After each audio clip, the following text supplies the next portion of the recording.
Swiss Polar Class vous emmène au Groenland à la rencontre des chercheuses et chercheurs du projet Green Fjord. Aujourd'hui, nous nous intéressons à l'équipe terrestre qui étudie les rivières et les sols. Lisa Bröder et Anina Meyer font toutes deux partie de l'équipe terrestre, mais elles étudient des domaines différents. Nous avons le plaisir de d'abord parler avec Lisa, qui est la responsable de l'équipe. Oui, donc l'équipe terrestre du grand projet Green Fjord s'occupe, comme son nom l'indique, de la terre. Cela inclut à la fois les sols et les rivières. Et nous nous considérons un peu comme le lien entre la cryosphère, c'est-à-dire les glaciers, et le fjord. C'est pourquoi nous nous intéressons beaucoup à ce qui est transporté depuis la terre jusque dans les fjords. Lisa s'occupe d'étudier de plus près l'eau des rivières et ce que cette eau transporte. Elle m'explique qu'il existe deux types de rivières, celles alimentées par la fonte des glaciers et celles formées principalement par l'eau de pluie. Les rivières issues de la pluie sont généralement beaucoup plus petites que celles provenant des glaciers. Elles contiennent aussi beaucoup moins de particules ou de matière dans l'eau. Cela signifie que les rivières de pluie ont une apparence beaucoup plus claire et non pas trouble comme les rivières glaciaires. L'eau issue des glaciers est plutôt trouble justement. Elle ressemble un peu à du lait car elle transporte énormément de petites particules. En effet, on peut imaginer que la glace broie littéralement la roche qui est située en dessous. On le voit d'ailleurs à l'œil nu, c'est une eau très laiteuse. Et c'est pareil ici en Suisse où les rivières glaciaires ont souvent cette teinte un peu blanchâtre. Tous ces cours d'eau se jettent dans les fjords, donc dans la mer. Ce faisant, ils y déversent à la fois de l'eau et différents types de particules ou de sédiments.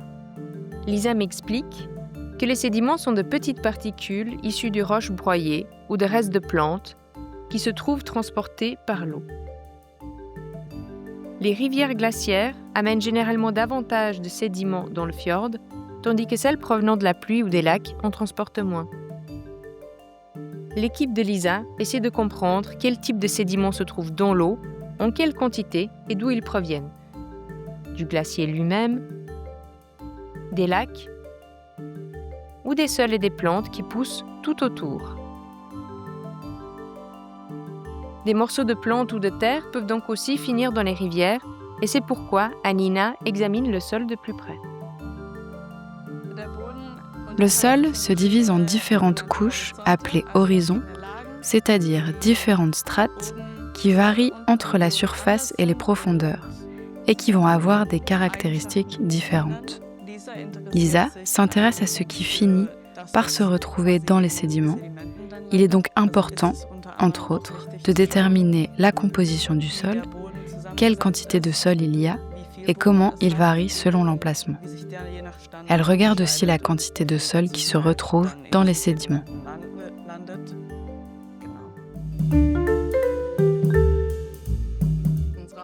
Notre véritable travail de terrain se situe dans le sud du Groenland et je l'ai marqué ici sur la carte pour pouvoir le retrouver plus facilement. Quand nous étions sur le terrain, au mois de juin, nous nous sommes principalement concentrés sur l'étude des rivières. Nous avons installé des capteurs sur place qui nous permettent, par exemple, de mesurer la pression de l'eau, ce qui nous indique aussi la hauteur de l'eau, car plus l'eau est haute, plus il y a de la pression exercée sur notre capteur. La température aussi peut nous donner des indices pour savoir si l'eau vient plutôt du glacier ou plutôt de la pluie.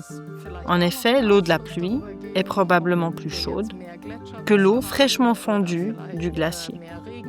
Ça, ce sont des mesures que nous effectuons sur place. Ensuite, nous avons aussi prélevé des échantillons d'eau que nous allons analyser ensuite ici, au laboratoire. L'équipe qui étudie le sol a ensuite analysé les sols plus tard dans l'été. Ils ont cherché les endroits adaptés pour leurs mesures, ils ont examiné les différentes couches du sol et ils ont noté les coordonnées GPS. Ils ont tout mesuré avec précision. Puis, ils ont prélevé différents échantillons du sol en réalisant des carottages pour ensuite les analyser dans un laboratoire en Suisse. Nous avons prélevé des échantillons de sol à 3 profondeurs différentes, de 0 à 5 cm, de 5 à 10 cm et de 10 à 15 cm. Ensuite, nous analysons comment ces plusieurs couches sont différentes les unes des autres. Maintenant que le climat en Arctique se réchauffe beaucoup, la plupart des glaciers fondent et reculent. Ça entraîne une augmentation de l'eau de fonte. Donc une première conséquence, c'est que les rivières glaciaires transportent maintenant plus d'eau. Cela signifie aussi que l'on peut observer dans les fjords une eau moins salée, avec une plus grande proportion d'eau douce qui vient des glaciers. La composition exacte de l'eau qui arrive dans le fjord, ainsi que les sédiments et les nutriments qu'elle transporte, joue un rôle important. En effet, les nutriments apportés par les rivières sont une source essentielle de nourriture pour les algues, qui servent ensuite de nourriture aux poissons et à tous les animaux plus grands vivant dans le fjord. Ces animaux sont à leur tour importants pour les populations humaines qui vivent aux alentours. Si l'eau devient moins salée ou si la quantité de nutriments varie plus ou moins, cela modifie également le fjord et la vie qui s'y trouve, et donc son environnement. Pour comprendre précisément ce qui change dans les rivières et ce que cela implique pour la terre et le fjord, Lisa et Anina n'hésitent pas à passer toute la journée, les pieds mouillés et engourdis, à marcher au Groenland. Merci beaucoup, Lisa et Anina.